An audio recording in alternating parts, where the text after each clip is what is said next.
As I was editing another video, I stumbled upon a picture that made me look twice. The subject of today's video is absolutely jacked.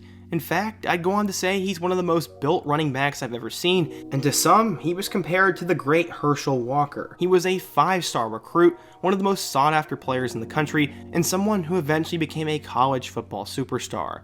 You may not know who he is based on the picture, but you will pretty soon, as in today's video, we're going to talk about who he is, his rise as a player, and where he is now. But right before we get into it, nearly 81% of you guys are not subscribed to the channel. It finally changed, so be sure to hit that subscribe button, smash that like button for the algorithm, and let me know another topic I could do it in my next video. Now, let's get started. You're probably wondering who the subject of today's video is, and it is none other than former Georgia superstar and current Browns superstar, Nick Chubb. Yes, it is Nick Chubb, and he is one of the most jacked running backs in high school football history. But we need to go back in time and see how Chubb became a superstar to begin with. Well, we actually get to start with a place called Chubbtown. I had mentioned in my previous video about a year ago about Bradley Chubb about this, but there is in fact a place in Georgia called Chubbtown. Nick is a later descendant of the family that established it, but it is a very small town that has produced some big-time football players. Nick had this to say about it. Quote, I grew up close to Chubbtown, so my dad and his side of the family always told me stories about how they came from Virginia, and they were powerful, very independent.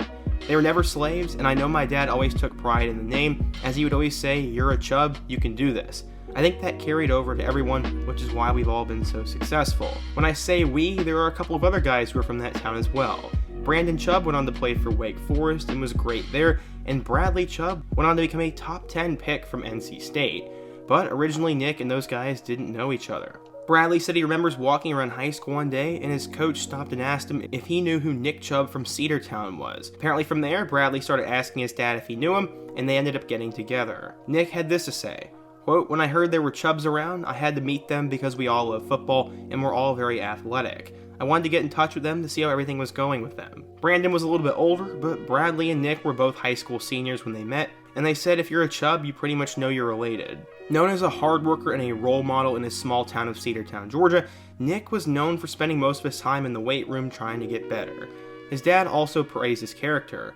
He said, quote, you should see him cut and lay tile. Nicholas has always been a hard worker, and he has never disappointed his family. He doesn't drink, he displays no tattoos, and not that there's anything wrong with that, it's just that he is so different from the stereotypical athlete of today. The writer of the article said images of Herschel Walker kept flashing through his mind. Eventually, Nick became a high school and athletic freak, and there was nothing he couldn't do. He was a football superstar, a track phenom, and a shot put star. That is when all those viral pictures popped up, and some compared him to Herschel Walker, and I mean there was somewhat of a reason for it. He was a hot commodity on the recruiting trail, but where would the quiet and humble superstar go? Well, he decided to stay home and play for Georgia, and then focus on his senior year of football. He said, quote, I mean Georgia's just a nice school, a great campus, and a great atmosphere. Every time they spoke to me, I believed every word they said.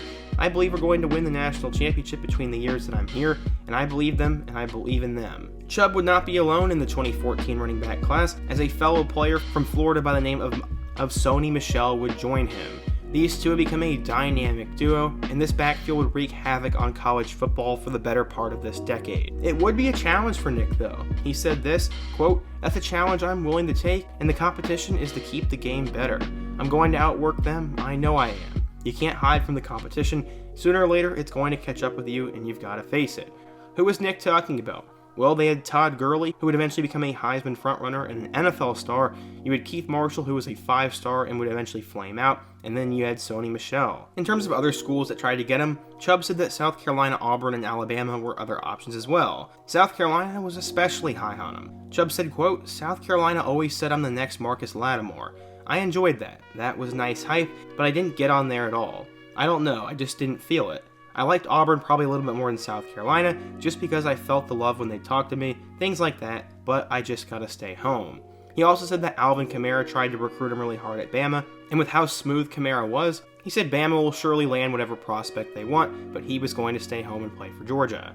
Chubb was obviously known as an athletic freak, but he was also compared to a gentle giant. He didn't like to talk, and he was very humble, So he said it was really weird when he had to start recruiting other athletes because he was someone who just minded his own business and didn't try to reach out to everyone. In terms of how good he was, you can tell from those pictures of what kind of phenom he was, but he had over 2,700 yards and 38 touchdowns in only 10 games as a junior. That was pretty insane, and after being a 4-star for quite a while, 24/7 Sports eventually bumped him up to a 5-star. According to 24/7 Sports, Chubb was a 5-star recruit, the number 5 running back, and the 33rd best player in the class of 2014. He was to be one of the most feared running backs in America as a freshman, but he'd have to wait his time. At least that's what many thought. Going into the 2014 season for Georgia, Chubb would be buried on the depth chart. He'd be behind Keith Marshall and their Heisman frontrunner Todd Gurley. We all know how dominant he was, and that's why Chubb would take a reserved role to start the year. In his first 5 games, he had a couple of nice moments. He had 70 yards and a touchdown against Clemson, and nearly 80 yards and a touchdown against Vanderbilt. Then, everything would change. Both Marshall and Michelle were hurt, and then Todd Gurley got suspended. He was in trouble, so now Nick Chubb was going to be the main guy. They had to go on the road and play number 23 Missouri, and this game was going to determine the division. What did Chubb do? Well, he ran for 143 yards and a touchdown as they shut out number 23 Missouri 34-0 on the road. As a Mizzou fan, this game sucked. The following week on the road against Arkansas, Chubb showed he was not a one-game wonder as he went for over 200 yards and 2 touchdowns in a win over the Hogs. In a loss to Florida, he went for 156 yards. In a win over number 9 Auburn, he went for 144 yards. And then he finished the year with back-to-back 100-yard games, and the team even lost to Georgia Tech, which didn't make any sense. Chubb would go out on a high note against number 21 Louisville as he ran for 266 yards and 2 touchdowns in a 37-14 win over the Cardinals. As a true freshman, Chubb showed he was here to stay. He didn't even play that much in the first few games, but he finished the year rushing for 1,547 yards and 14 touchdowns.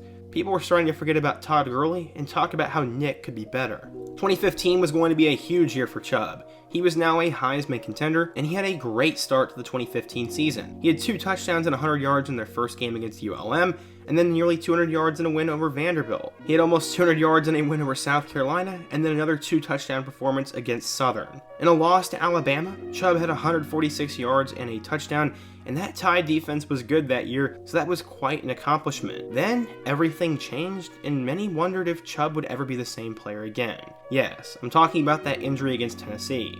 Early on in the game, Chubb got pushed into the sideline, where he had one of the most gruesome college football injuries we've ever seen. This was horribly heartbreaking, and many wondered if Chubb would return as the same player. The national media went nuts, and even as a Mizzou fan, I was horribly sad in this situation. In basically 5 games though, Chubb had rushed for 747 yards and 7 touchdowns, and he would be back better than ever in 2016. At least that's what Mark Richt said. Chubb had a good year, but he wasn't the same player it seemed.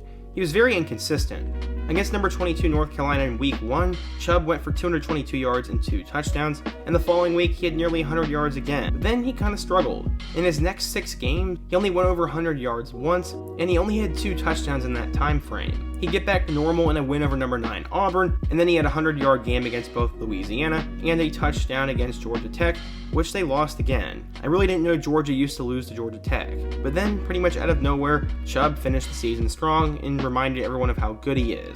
Against TCU, he went for 142 yards and a touchdown in the Liberty Bowl, and finished the year with over 1,130 yards and only 8 touchdowns. He could have definitely left for the NFL and gotten drafted, but he would decide to come back in 2017. Some of his dip in production can be blamed on the rise of Sony Michel, but in 2017, the dynamic duo would try to help Georgia win a national title. In week 1 for Chubb, he had 2 touchdowns and a win over App State. He helped them beat Notre Dame in a 20-19 thriller, and then he had 4 touchdowns in his next 2 combined games. Just like last year, he would slow down a little bit towards the middle of the season, but Georgia was winning football games. Chubb arguably had the worst game of his college career against Auburn, as the number 10 Tigers blew out number 1 Georgia 40-17. From there though, Chubb would break loose the next game. He had over 150 yards and 2 touchdowns against Kentucky, helped them beat Georgia Tech, and then got revenge in the SEC championship game over Auburn, and Georgia was now headed to the playoff. In their first game against Oklahoma, Chubb would shine.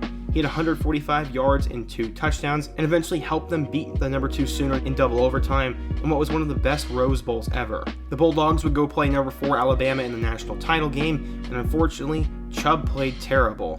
He ran the ball 18 times for 25 yards, didn't have a touchdown, and eventually, as we all know, Tua completed that pass to Devontae Smith, and that not only ended Chubb's career, but their chances of winning a title. As a senior, Chubb had a great year. He rushed for 1,345 yards and 15 touchdowns. This would end a storybook Georgia career. For his time at Georgia, he rushed for 4,769 yards and 44 touchdowns in 3 of his 4 years, and he definitely would have if he didn't hurt his leg in 2015. In his time in college, he was a first-team All-SEC member, a second-team All-SEC member, and the SEC Freshman of the Year. He'll go down as one of the best backs in Georgia football history, and while he wasn't as good as Herschel Walker, Chubb had quite the journey there. Because of how good he was for the last 4 years, and just how much of an athletic freak he was, Chubb was expected to be a first-round pick in the 2018 NFL Draft. Sony Michel would go in the first round, but Chubb would fall to pick number 35 in the second round. He was taken by the Cleveland Browns, and in an attempt to rebuild that franchise,